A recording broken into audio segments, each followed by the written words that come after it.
अच्छा, now moving to the quick review what we have studied before actually. सो हमने पढ़ा कि डायबिटीज़ मिलेटस बेसिकली एक सिंड्रोम होता है जिसमें ग्रुप ऑफ सिम्टम्स होते हैं, ठीक है।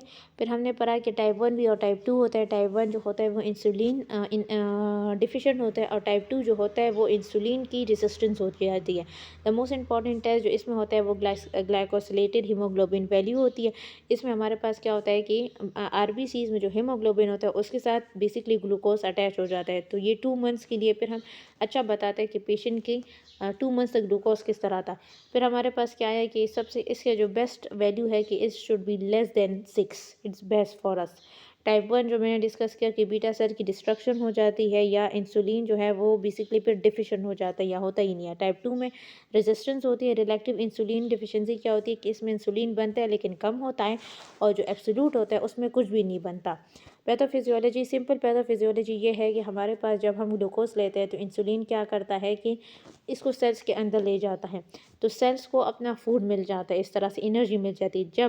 लेकिन जब इंसुलिन डिफिशिएंसी या इंसुलिन रेजिस्टेंस हो तो वो जो इंसुलिन है फिर वो ग्लूकोज को अंदर नहीं ले जाने देता सेल्स को। तो क्या होता है कि ग्लूकोज जो है वो ब्लड में ज़्यादा होता रहता है जिसकी वजह से पेशेंट को हाइपरग्लाइसीमिया हो जाता है। फिर हमारे पास क्या होता है कि टिश्यूज़ में ये एक्यूमुलेट होना स्टार्ट कर जाते हैं। फिर हमने 2 मैकेनिज़म्स के बारे में स्टडी किया कि पेशेंट को माइक्रोवेस्कुलर कॉम्प्लिकेशंस 2 वजह से होती है। आइदर ये बेसिकली क्या होता है पॉलियोल्स होते हैं जो थ्रू एल्डोज रेडक्टेज पाथवे के थ्रू इंक्रीज़ होते हैं। ये बेसिकली सर्बिटोल होता है वो सेल्स में एक्यूमुलेट हो जाता है, उसका एंजाइम जो इसको डिस्ट्रॉय करते हैं वो लो होता है। तो जब ये सर्बिटोल ज़्यादा होता रहता है तो ये मेम्ब्रेन को पास नहीं करता, वाटर आ जाता है, स्वेलिंग हो जाती है basically. Advance glycosylation and products आपने पढ़े होंगे, ये इरिवर्सिबली क्या कर जाते हैं कोलेजन इरिवर्सिबली क्रॉस लिंकिंग कर जाती है जिसकी वजह से थिक हो जाती है मेम्ब्रेन, बेसिकली सख्त हो जाती है, इलास्टिसिटी कम हो जाती है तो डैमेज कॉज करना स्टार्ट कर जाती है।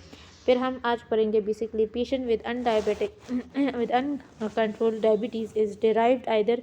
हमने क्या करना है या तो इंसुलिन काम नहीं कर रहा है या इंसुलिन का एक्शन जो कंटिन्यू करता है to use of carbohydrate at the usual weights in the brain and nervous system because these tissues do not require. जैसे मैंने कहा कि हमारे पास क्या होता है कि कुछ ऐसे सेल्स होते हैं जिनको ज़रूरत नहीं होती इंसुलिन की to enter for the glucose to enter in the cells. तो उसी तरह आपका ब्रेन नर्वस सिस्टम है, they do not need insulin for their glucose to enter the cells, ठीक है। तो ज़रूरी नहीं होता। हाँ, अगर अदर टिश्यूज जो बॉडी में होते हैं अनेबल ग्लूकोज नहीं कर सकते सेल्स, तो उनके लिए फिर आपने क्या होता है इंसुलिन ज़रूरी होती है। Increase production of glucose. अच्छा, बेसिकली क्या होता है कि जब बेसिकली इंसुलिन काम नहीं कर रहा होता तो बॉडी को तो ये लगता है कि शायद है ही नहीं, ग्लूकोज नहीं है बॉडी में, तो वो ब्रेन को सिग्नल्स देता है, ठीक है। स्ट्रेस हार्मोन रिलीज़ करता है। वो स्ट्रेस हार्मोन बार बार फिर जब वो करता है रिलीज़ होता है तो फिर क्या करता है कि बॉडी को कहता है कि बेसिकली खाना नहीं है, कुछ करो। तो बेसिकली क्या होता है जब आपके पास ग्लूकोज ब्लड में ज़्यादा हो जाता है लेकिन सेल्स को तो नहीं मिल रहा होता, तो ब्रेन को एक तरह से लगता है कि शायद ग्लूकोज है ही नहीं, मतलब ना कि बॉडी में। तो स्ट्रेस हार्मोन रिलीज़ होता है। वो स्ट्रेस हार्मोन क्या करता है कि बेसिकली वो अननोन जगह से ग्लूकोज को लेने की कोशिश करता है। तो वो क्या करता है कि वो ग्लूकोनियोजेनेसिस स्टार्ट कर लेता है। वो बेसिकली क्या करते हैं ग्लूकोज बनाता है ग्लाइकोजन फैट से, प्रोटीन से, जिसकी वजह से और भी ग्लूकोज ज़्यादा हो जाते हैं डायबिटिक पर्सन में, जिसकी वजह से combination of under utilisation and over production. Utilise तो हो नहीं रहा लेकिन ओवर प्रोडक्शन ज़रूर हो रही है थ्रू ग्लूकोजिनोलिसिस के थ्रू एंड फैट मेटाबॉलिज्म के थ्रू। एक ये होता है कि हाइपरग्लाइसीमिया जब होता है तो पेशेंट का जो हाइपरग्लाइसीमिया में क्या होता है कि ग्लूकोज जो है वो इंसुलिन में चला जाता है जिसकी वजह से पेशेंट का जो है इंक्रीज यूरिनरी वॉल्यूम हो जाता है।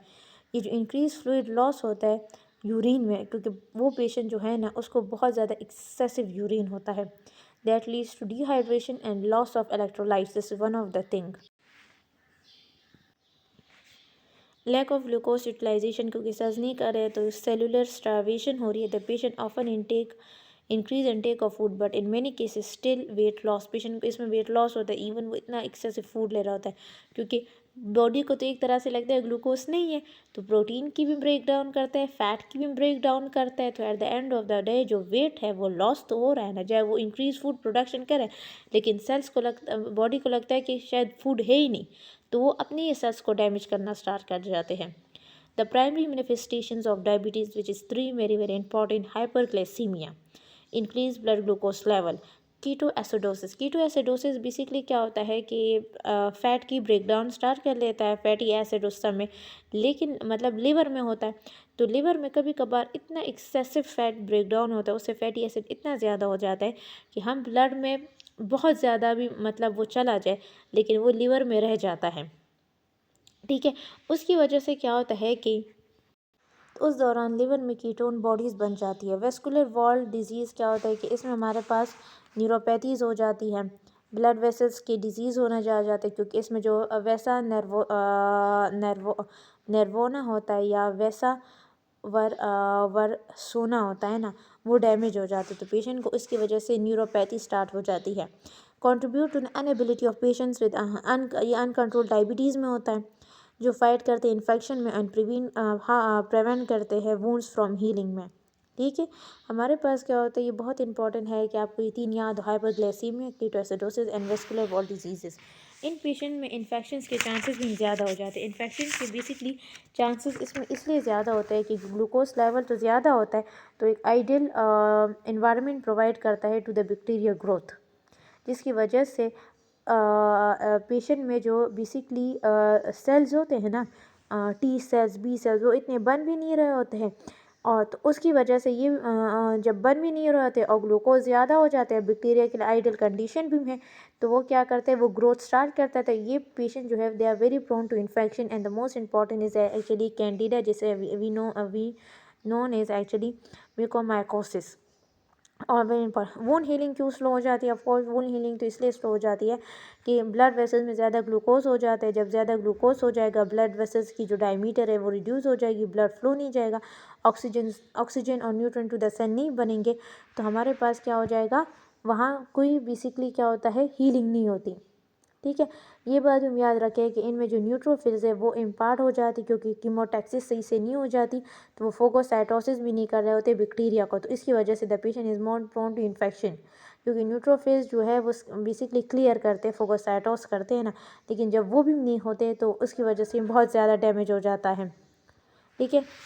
Complications which I have told: ketoacidosis, hyper osmolar non ketotic coma, type 2 diabetes में होता है, retinopathy, blindness, cataracts, diabetic nephropathy, renal failure to the patients, accelerated atherosclerosis, क्योंकि ब्लड वेसल्स जो होते हैं ना, ये हार्ट के वेसल्स है, कॉर्नरी आर्टरी जो होती है हार्ट की वो क्लूड हो जाती है, ulceration and gangrene of the feet हो जाती है बिकॉज इन्फेक्शन होता है, favourable conditions for the bacteria growth होता है, डायबिटिक न्यूरोपैथी है, डिस्फीजिया पेशेंट को होता है, एक्सेसिव हंगर होता है, गैस्ट्रिक डिस्टेशन होती है, डायरिया होता है, इम्पोटेंस होता है, मसल्स वीक हो जाती है, क्योंकि at the end of the day protein सब कुछ लॉस हो रहा है ना, तो इसलिए नमनेस, टेंगलिंग हो जाती है, अर्ली डेथ भी पेशेंट को होती है जब कंट्रोल नहीं होते। ब्लड वेसल जो डैमेज होता है इसमें बेसिकली क्या होता है, मैंने कहा भी कि एंटीमा जो होता है it is one of the layer of the blood vessels, तो जब ये थिक हो जाती है तो डायमीटर रिड्यूस हो जाता है, तो ब्लड वेसल्स में ब्लड फ्लो नहीं जाता, एंडोथेलियल प्रोलिफरेशन स्टार्ट हो जाती है, लिपिड डिपोजिशन, एक्यूमुलेशन, ठीक है। तो हमारे पास जो एंडोथेलियल सेल्स है वो प्रोलिफरेट कर जाते हैं, फैट ज़्यादा से ज़्यादा डिपॉजिट कर जाते हैं, accumulation of the para amino salicylic acid हो जाता है जो पॉजिटिव मटीरियल है। फिर हमारे पास ये जो चेंजेस है ये हमें थ्रू आउट द बॉडी देखने को मिलती है। Clinical importance when they occur with in the retina and small vessels of the kidney. Clinical importance इसकी तब होती है जब हमें रेटिना में स्पेसिफिक नहीं रेटिनोपैथी हो जाए पेशेंट को, दूसरा जब किडनी में फ़र्क आ जाए। How to diagnose such patients, patient का क्या होता है कि जो सिम्टम्स ऑफ डायबिटिक पेशेंट का जो ब्लड ग्लूकोज लेवल होता है वो 200 होता है या इससे भी ज़्यादा होता है। Casual is defined by any time of day without regard of time since the last meal, कि कैजुअल हम इस तरह लेते हैं कोई टाइम ऑफ डे, लेकिन रिगार्ड के लास्ट मील कब तक। क्लासिक सिम्टम्स जो डायबिटीज़ के होते हैं: पोलीयूरिया होता है, एक्सेसिव यूरिन जाता है, पॉलीडिस्पीजिया होता है, एक्सेसिव टस्ट होता है, अनएक्सप्लेन्ड बेसिकली पेशेंट का वेट लॉस होता है। फास्टिंग ब्लड ग्लूकोज जो नॉर्मल होता है वो 126 होता है, इनका इससे ज़्यादा होता है, ठीक है। Fasting is defined as no caloric intake for 8 hours. हम फास्टिंग इस तरह करते हैं कि पेशेंट ने 8 घंटे तक कुछ नहीं खाया, हम उसका ग्लूकोज तब चेक करें। उनका ग्लूकोज तब भी ज़्यादा होता है, लेकिन नॉर्मल 126 होता है। 2 आवर्स प्लाज्मा ग्लूकोज लेवल, कहते हैं कि जो 2 आवर प्लाज्मा ग्लूकोज लेवल होता है वो 200 होता है या greater during the oral glucose tolerance टेंस। हम पेशेंट को कहते हैं कि हम उसको ग्लूकोज दे रहे थे और फिर उसके बाद उसकी टेस्टिंग करते हैं। The test should be perform using a glucose float containing the equivalent of 75 grams of anhydrous glucose dissolve in water. मतलब आपने ये डिजॉल्व करके पानी में दें and the test is not recommended. अच्छा, ये जो रूटीन क्लिनिकल यूज़ के लिए उसके लिए हम रिकमेंड नहीं करते। Glycohemoglobin, again it is a measurement of HbA1c level, which is the value of detectation and evolution of patient. हमारे पास ये क्या होता है कि इलेक्ट्रोफोरेटिकली हम फास्ट मूविंग हीमोग्लोबिन कॉम्पोनेंट को रख लेते हैं, फाउंड होता है नॉर्मल पर्सन में। It may increase in the presence of hypoglycaemia, जो रिफ्लेक्ट करता है पेशेंट का ग्लूकोज ओवर 6 to 12 वीक कैसे है। ये preceding administration of the test होता है, ठीक है। फिर हमारे पास नॉर्मली पेशेंट जो हमने कहा है कि 6 से कम होना चाहिए, इट्स गुड, ठीक है। वेल कंट्रोल से 6 से कम हो, अच्छा है। जो हाइपोग्लाइसीमिया होता है this is also indicated by this test which has high as 20% in some uncontrolled cases में, ठीक है। Now drugs,